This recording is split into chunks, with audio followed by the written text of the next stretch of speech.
পছন্দের গায়ক জুবিন গার্গ তিনিও আজ চলে গেলেন।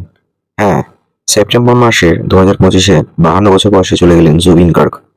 2002-3 সময় থেকে শুরু করে 2010-15 এই যে সময়টা, জুবিন গার্গ বাংলা হোক হিন্দি হোক যখন যে গানটা গেয়েছেন সেটাই ট্রেডমার্ক ছিল, সেটাই হিট ছিল।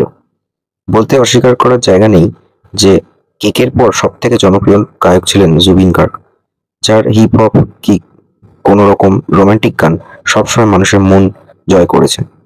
বাংলার ক্ষেত্রে ধরা যাক মন মানে না কিংবা বোঝে না সে বোঝে না, এই যে গানগুলো, এগুলো একেবারে কালজয়ী গান, যেগুলো সারা জীবন বহু মানুষ জুবিন গার্গকে মনে রাখবে। জুবিন গার্গ পরের দিকে সময়ের সাথে সাথে কিছু তার গানের কোয়ালিটি খারাপ হয়েছে, কখনো কখনো বলা হয় যে তার সেই রেওয়াজ চলে গেছে, কিন্তু জুবিন গার্গের যে হাই টাইম ছিল সেই সময় তিনি বাংলা, হিন্দি এবং অন্যান্য যে সমস্ত ভাষায় গানগুলো গেয়েছিলেন সেগুলো মানুষের মন ছুঁয়ে গেছে। আজ সেপ্টেম্বর মাসের 19 তারিখে তিনি মারা গেলেন। কিভাবে? না, গেছিলেন সিঙ্গাপুরে একটা অনুষ্ঠান করতে। অনুষ্ঠান শেষে ভারত মহাসাগরের একটা জায়গা করে তিনি স্কুবা ডাইভিং বা প্যারাগ্লাইডিং কিছু অ্যাডভেঞ্চারাস অ্যাক্টিভিটি বা স্পোর্টস অ্যাডভেঞ্চারে যুক্ত ছিলেন। সেই কাজগুলো করতে করতে হঠাৎ করে একেবারে সমুদ্রের তলায় চলে যান এবং যার ফলে তার দম আটকে যায়। সিপিআর দেওয়া হয়েছিল কিন্তু তাকে বাঁচানো যায়নি। একটু critical because not is very big. First thing is very big, আর অনেকগুলো স্টেটস। আর আমি প্রথম সিঙ্গার যে সব স্টেটের জন্য গান গেয়েছি আমি, সব ল্যাঙ্গুয়েজের জন্য, সব সব ট্রাইবের জন্য। We have more than 350 tribes, more than 400 tribes actually. কোনো ট্রাইবের ল্যাঙ্গুয়েজই নেই, এরকম ট্রাইব আছে কোনো।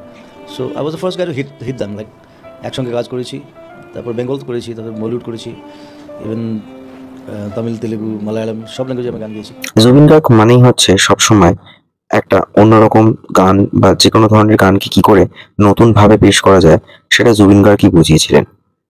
এবং তার যে বোন, সেও আজ থেকে 23 বছর আগে এই গান গাওয়ার জন্য একটা অনুষ্ঠানে যাচ্ছিলেন এবং অ্যাক্সিডেন্টে মারা গেছিলেন। একই রকম ঘটনা ঘটলো জুবিন গার্গের সাথে। তিনিও অনুষ্ঠান করতে গেছিলেন এবং শুধুমাত্র তিনি একা যাননি, নর্থ ইস্ট থেকে বহু গায়ক গায়িকা গেছিলেন, তিনিও ছিলেন সাথে। কিন্তু আফটার দ্য প্রোগ্রাম তিনি একটা স্পোর্টস অ্যাডভেঞ্চার অ্যাক্টিভিটির সাথে যুক্ত হয়ে সময় কাটাচ্ছিলেন। আর যেহেতু তার কিছু শারীরিক সমস্যা ছিল, যার ফলে তিনি সেখান থেকে বেরিয়ে আসতে পারেননি। শোনা যায় তার একটা প্যানিক অ্যাটাক হয়েছিল এবং এরপর ডাক্তাররা তাকে সঙ্গে সঙ্গে মেডিকেল এমার্জেন্সিতে আইসিইউতে ভর্তিও করেছিলেন, সিঙ্গাপুরের সালেম নামক একটি বড় গোষ্ঠীর হসপিটালেতে, কিন্তু তাকে বাঁচানো যায়নি। তার মৃত্যুর পর আমাদের দেশের প্রধানমন্ত্রী নরেন্দ্র মোদী পর্যন্ত শোক প্রকাশ করেছেন। জুবিন গার্গ এই লেভেলের একজন গায়ক যাকে সবাই সবসময় মনে রাখে, আর তার গান সারা জীবন মানুষকে